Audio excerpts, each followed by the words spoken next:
I'm not trying to offend you, Haley, but from a child, younger person, would that be easier? Francie, can you verify that? Would it come easier from a younger person to a younger person? Yep. Okay. Have you ever seen a baby watch other kids? They'll like lock eyes on them and watch them across the room. Yes. Okay. Kids and kids. Okay. Yep. Okay. Haley's got homework. I know. All right. So in closing, and we got 14 minutes. So the concept that we're going to be doing in time with the FMP Junior group is, and we're starting our own kids as guinea pigs. Within the FMP team, we have, 11 children? Isn't that what we said today?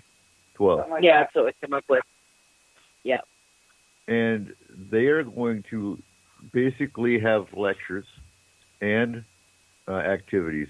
We're going to do sky watches, and that'll be part of their alien or UFO training. We're going to take them on hikes, and that'll be their Bigfoot training. We're going to be teaching them grouting, shielding, things of that nature. Survival. And survival skills in the woods. And, we're not opening this up to the public just yet, but they're also going to have community activities they got to do. They got to pick up a community project, and they're going to earn badges. So it's very similar to Boy Scouts, Girl Scouts, but it's going to be on a paranormal level, and it's going to be a branch off of FMP. Obviously, there's a lot of work we're going to be doing, getting this ready. And, we'll be taking parents as volunteers, obviously, and doing background checks and whatnot if they're working with kids, things of that nature. But it's kind of a new concept we're working on. And Haley's the ambassador. Haley's the ambassador. She's part of the grown-up team as well as the junior team. But think of it as, we have to gear society and our kids to understand the paranormal because it's not going away. If anything, it's going to get worse. Just looking at the UFO side, UFO activity in the first 3 months of this year has been probably the most, it keeps on getting more dominant, I guess you could say. So we're down to 12 minutes. Going with children's concepts. I know you all heard of the news, I think it was a couple months ago, about the 3-year-old that disappeared in the woods. And that phenomena is the weirdest. Yeah, I think what happens is they end up like 12 miles away on a peak or something. Oh, no. Okay, so I'm not talking about missing 401. I'm talking about the news story that came out a couple months ago about the quote-unquote bear that brought the child back. One. I think it was a Bigfoot. It was a Bigfoot. Because looking at a 3-year-old's concept, that was Bigfoot. That was not a bear. A bear wouldn't bring the child back. A bear would not take care of a child. It was freezing, wasn't it? Like it was like overnight freezing for the 3 nights or 4 nights that the child was gone. Yeah. Now we've heard of stories where bears have taken care of kids, cougars have taken care of kids. That is highly rare. A bear, a cougar right now would eat that child. They wouldn't take care of the child. Here's a thought. Hello, it's wintertime. The right. Bears are sleeping. Yep. Very true. Especially with the snow we've got right now. Well, yeah, I think this was in North Carolina, that wasn't it? I don't remember, to be honest with you. But nevertheless, it was a Bigfoot. I would have to agree. Has there even been any update or real information on this after he was found? No. Gee, I wonder why. Well, they don't. I wonder why. They don't want us all knowing that Bigfoot takes care of kids. That's right. Not all Bigfoot. Right. Some Bigfoot are evil. 3 babies and. But I think the Bigfoot that are aggressive, you know, we've talked to Gary about this because Gary did have an experience with a very negative Bigfoot that, well, chased him and his friend. Oh my gosh. But I think in the negative cases, they aren't all lovey-dovey, teddy bears.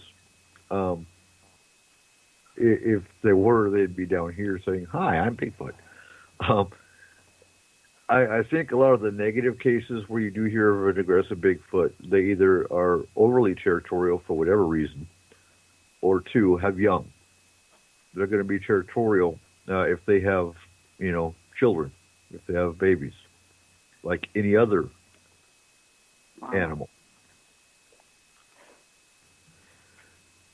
So I'd have to go with Gary's case, that hide and seek was over, and now he was playing tag. Gary, are you listening?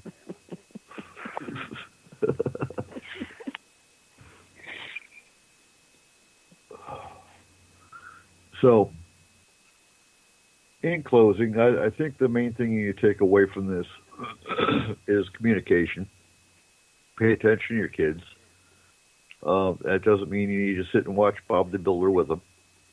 But if they're talking about something spooky, rule it out. At least rule it out. Ask them open-ended questions so Exactly. you can get their story. Get them to talk story. Is it scary? It is not open-ended. And try and remember that even though life is so stressful, and the paranormal does not help with that, the best antidepressant, the best cure for anything is still laughter and a smile. It is, indeed. Keep your kids laughing. Keep them smiling. Amen to that. So, thank you, Haley, for coming on the show tonight. You're welcome. Now you go to bed, and we are about to go into 3 o'clock instead of 2 o'clock. Yep. We have 7 minutes left. But again, It's a time warp. It is. Yes, it is. It is. We're about to go an hour into the future. And next week... I'm not going to. I'm going to stay here. You are? Nope. Yeah. So next week we are talking tools of the paranormal, what we use for equipment. I'm going to try to get Mike Moore from the Ghost Crew of Canada, the Haunted Crew of Canada, on to talk about some of the equipment he uses. And we're going to look at is the equipment we use for Bigfoot investigation and UFO investigation the same equipment that we use in hauntings? And why do you need equipment? To be honest with you, FFP doesn't use too much equipment. We have an astral team. That's all the equipment we really need. But we do have some toys. We use them to validate and verify if we're doing boots on ground cases.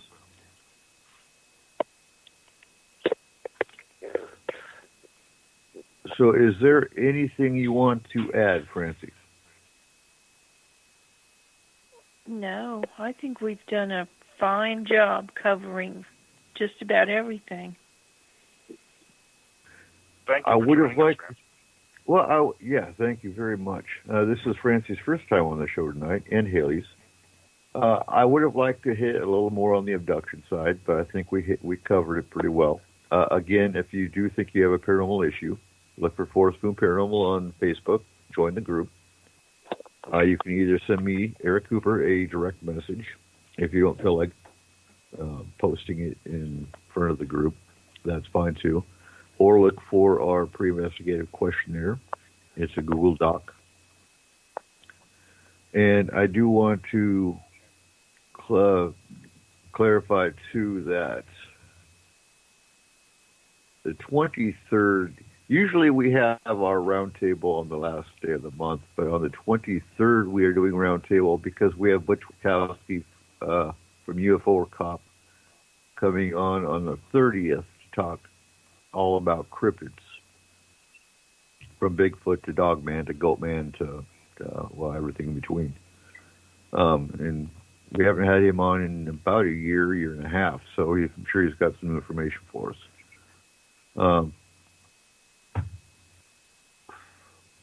And what came out in the meeting today, because we had our team meeting today also, is if you're local, we are going to have a Paranormal 101 open to the public class and kind of a meet the team. If you want to join the team, by all means, we're always looking for new team members. And you know what? If you are international and you have your own paranormal team, we're always looking for boots on ground teams for other countries as well, so that we can actually go astral on a case and call you in for boots on ground so you can validate and actually work one-on-one with the client, while we're taking care of the astral side of it. So there is always that as well.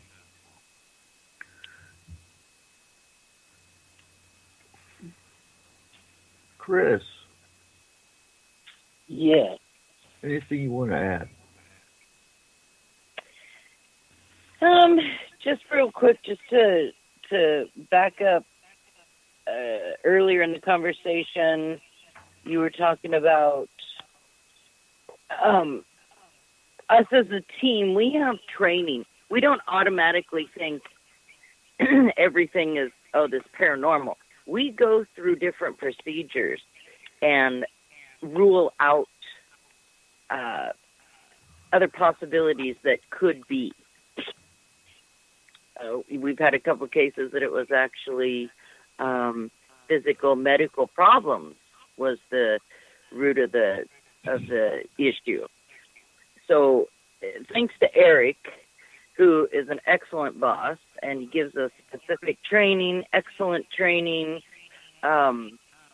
We're a great team, and if you need help, contact us. Why, thank you, Chris. And I that's why we have Francie. Because you can't have a well-rounded team without science and without psychiatric. I have a medical background. I was a combat medic. No, I'm not a doctor. No, I'm not, a surgeon. I'm not anything big. Well, I know enough medical to know that if you have a nosebleed, for example, there's many different conditions that could cause nosebleeds than just abduction, for example. So we have two scientists on the team. So I say science, yes, but we also have Eric Markham, our microbiologist, and we have Karen, our atmospheric scientist. So we cover all bases when it comes down to dealing with clients, dealing with cases. And when you look at